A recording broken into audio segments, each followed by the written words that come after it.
नमस्कार। इस वक्त देश में जातिगत जनगणना की चर्चा हो रही है। दरअसल 2 अक्टूबर को बिहार की सरकार ने जातिगत जनगणना के आंकड़े सार्वजनिक किए थे कि हमारे राज्य में इतने अगड़े हैं, इतने पिछड़े हैं, इतने ओबीसी हैं, जिसके बाद से देश में चर्चा हो रही है। लेकिन 2 अक्टूबर यानी गांधी जयंती को आंकड़े पेश किए थे, जिसके बाद से मेरे जहन में बार बार ये सवाल आ रहा है कि महात्मा गांधी तो हमेशा से जाति प्रथा के विरोध में हैं, फिर बिहार के मुख्यमंत्री और बिहार की सरकार ने क्यों इस तरह से जातिगत जनगणना के आंकड़े 2 अक्टूबर को पेश किए?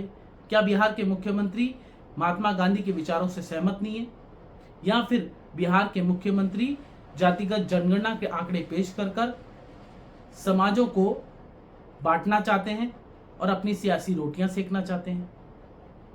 आज हम आज़ादी का अमृत महोत्सव मना रहे हैं, एआई की बात कर रहे हैं, चांद पर पहुंचने की बात कर रहे हैं।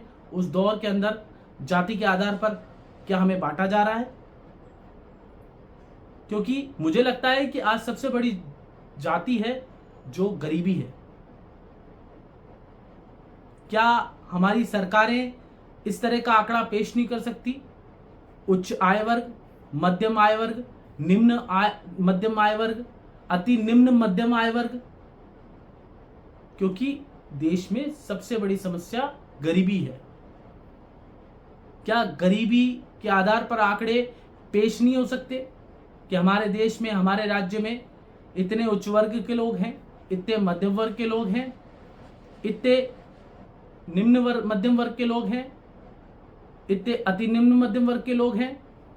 क्योंकि आज देश में सबसे बड़ी समस्या बेरोजगारी और गरीबी है। क्या नेता हमें जाति के आधार पर बांटने का प्रयास कर रहे हैं, तोड़ने का प्रयास कर रहे हैं समाज को? क्योंकि 2011 की जनगणना के बाद 42 लाख जातियां उपजातियां हमारे देश में हैं।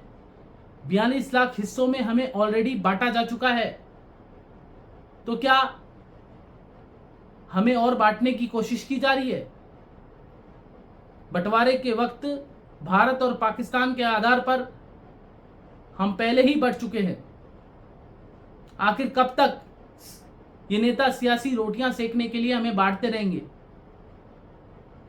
सवाल आपसे, क्या आप चाहते हैं कि जातियों के आधार पर आप बंटे, या आप चाहते हैं कि आय के आधार पर आपको आंकड़े सार्वजनिक होने चाहिए आपके सामने?